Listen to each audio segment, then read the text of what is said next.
Salut mon ami. Aujourd'hui, j'ai envie de parler avec toi, démystifier un peu le concept spirituel que les maîtres spirituels nomment la dissolution du moi, du petit moi, de l'ego.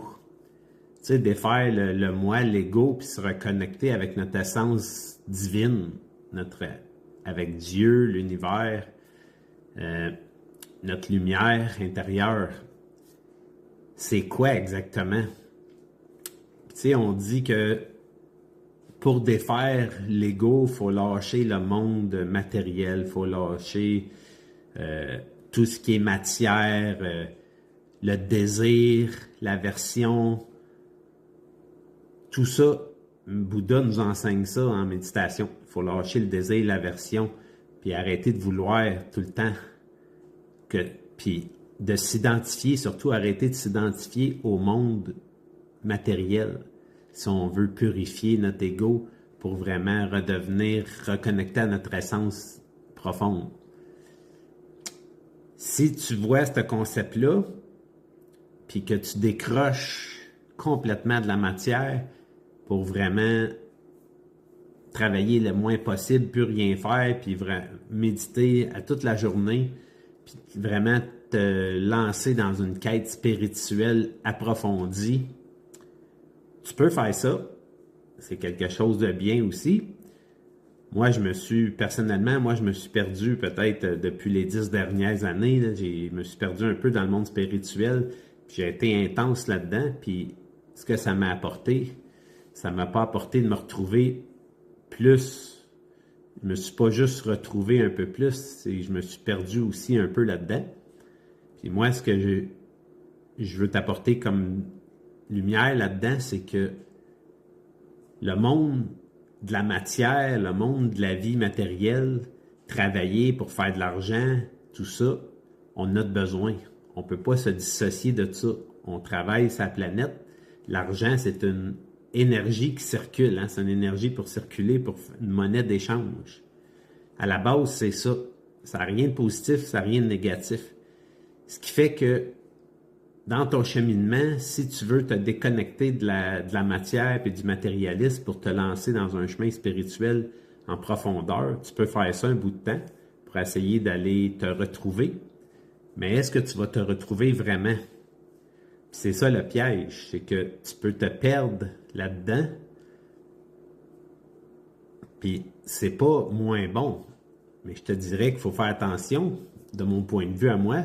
Je pense que c'est bon de faire attention parce que si on prend ça, on explique ça du côté du concept plus psychologique, cartésien, la neuroscience le démontre,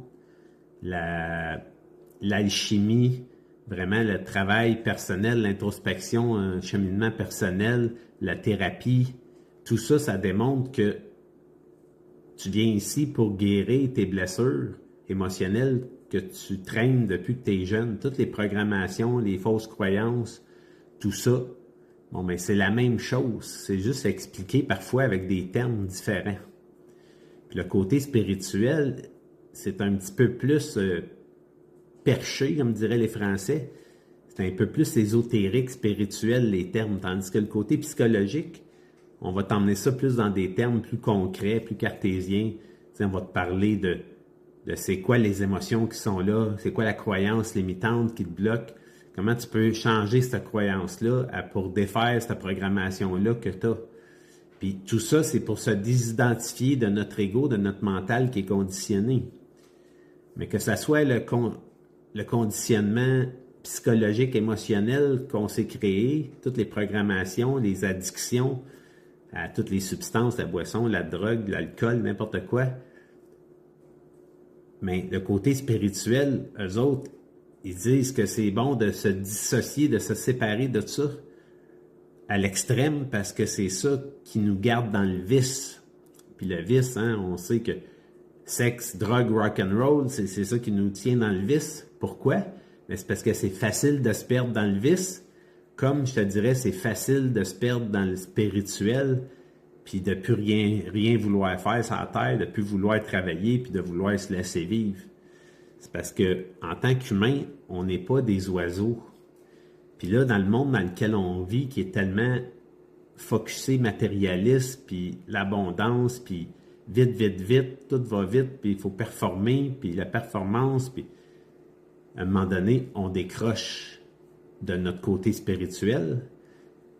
Puis si on est trop dans le spirituel, ben on décroche du côté humain, puis on devient comme des maîtres en robe de chambre toute la journée, puis qu'on médite toute la journée. C'est-tu mieux? Il faut juste comprendre que trouver le point zéro là-dedans, pour moi, c'est ça qui est le plus important. C'est de trouver ce qui te tient à cœur dans le monde physique. Fais-le sans y être attaché.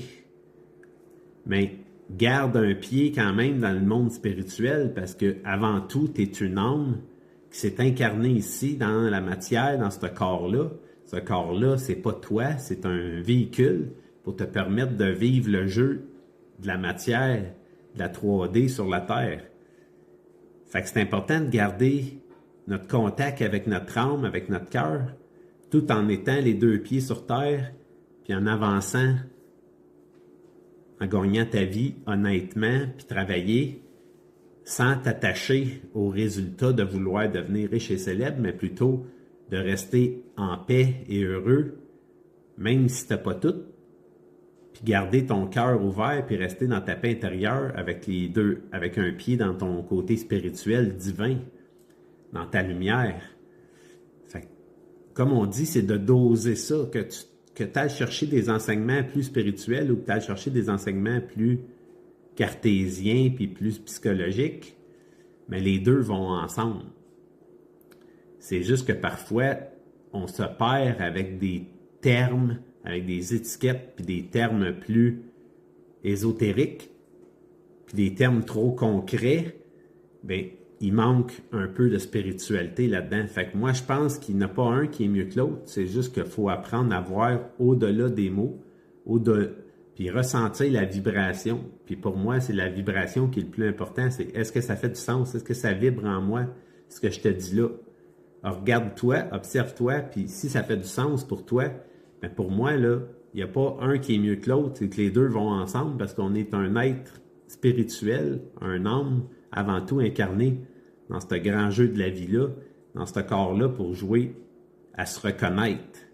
Puis se reconnaître, ça veut dire de défaire nos programmes, nos croyances limitantes, de tout défaire ça pour pouvoir se reconnecter avec notre côté divin, la source créatrice, qu'on a le plein potentiel de créer tout ce qu'on veut.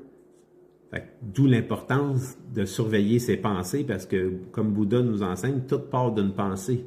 Les pensées génèrent une émotion, puis cette émotion-là va générer des paroles, puis tu vas générer une action en lien avec ça.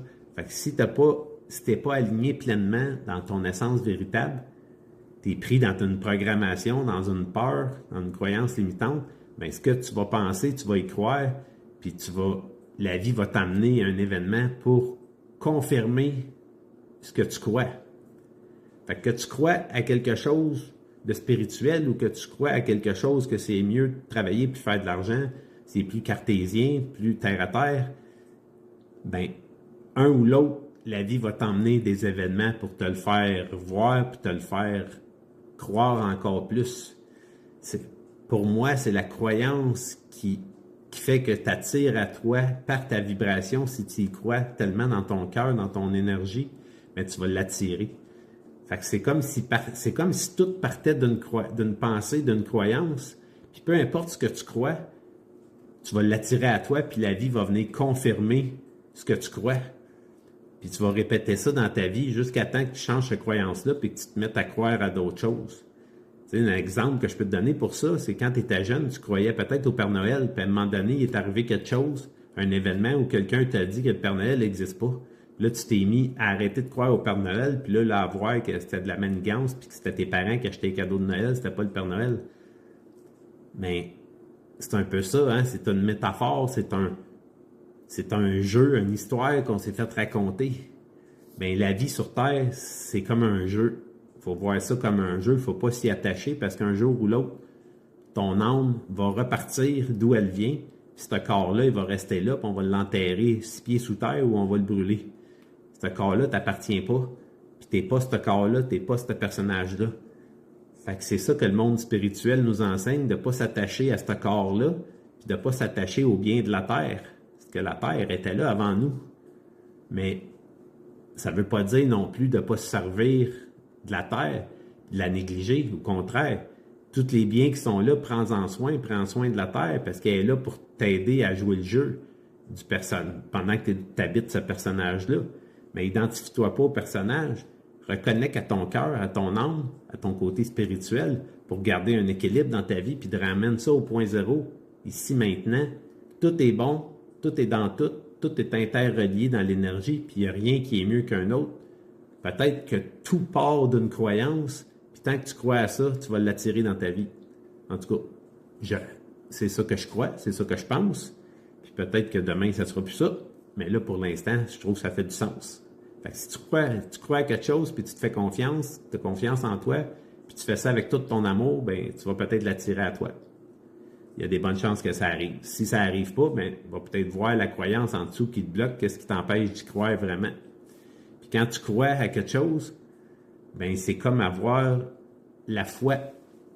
La foi en Dieu, en l'univers, ben c'est comme croire que je vais pouvoir y arriver parce qu'il y a une force plus grande que moi qui m'aide à avancer là-dedans. Puis si je crois en cette force-là, si je crois en Dieu, j'ai la foi, mais la foi, ça amène un point de vue encore peut-être plus grand que la croyance, parce que la foi, c'est j'ai foi en Dieu, même si je ne le vois pas, puis si je ne l'ai jamais vu, j'ai foi en Dieu. Je crois fermement à quelque chose. Tandis qu'une croyance, c'est souvent basé juste sur le mental, une expérience qu'on a vécue qui a été souffrante ou qui a été heureuse. Mais l'expérience que tu as vécue, ça vient confirmer ta croyance. Fait que tu crois à ça parce que tu l'as vécu. Mais si tu as la foi, tu peux avoir la foi en Dieu, même si tu ne l'as pas vu, puis tu as foi que ça va t'arriver. Fait que c'est un peu ça la différence entre la foi et la croyance. Mais ce que je voulais te dire au début, c'est que tout est dans tout. Puis il n'y a pas le côté spirituel puis le côté psychologique qui n'est pas mieux un que l'autre. Pour moi, les deux vont ensemble puis les deux sont importants. Fait que tout ça, ça dépend de où tu pars, avec quoi tu pars, c'est quoi ton bagage, qu'est-ce qui est là pour toi, quelle émotion qui se cache en arrière de ça, quelle perception, quelle pensée. Ça part de quelle pensée, cette croyance-là? Est-ce que tu peux la changer pour voir ça d'un œil différent, puis de voir ça dans sa globalité au lieu de voir un arbre? Est-ce que tu es capable de voir la forêt? Fait que c'est mon petit point de vue que je voulais t'emmener aujourd'hui, mon ami. Fait que si tu as des questions, gêne-toi pas, tu peux venir me voir en coaching. J'ai mon programme libre d'être soi, mon programme d'accompagnement en ligne pour te permettre de reconnecter à toi, de libérer tes souffrances avec des outils concrets, puis avancer, voir et faire la lumière dans tout ça pour retrouver ta paix intérieure, puis continuer à garder le focus pour reconnecter avec ce que tu portes vraiment au fond de toi, puis sortir de tes programmes. Fait que je te dis à bientôt, mon ami.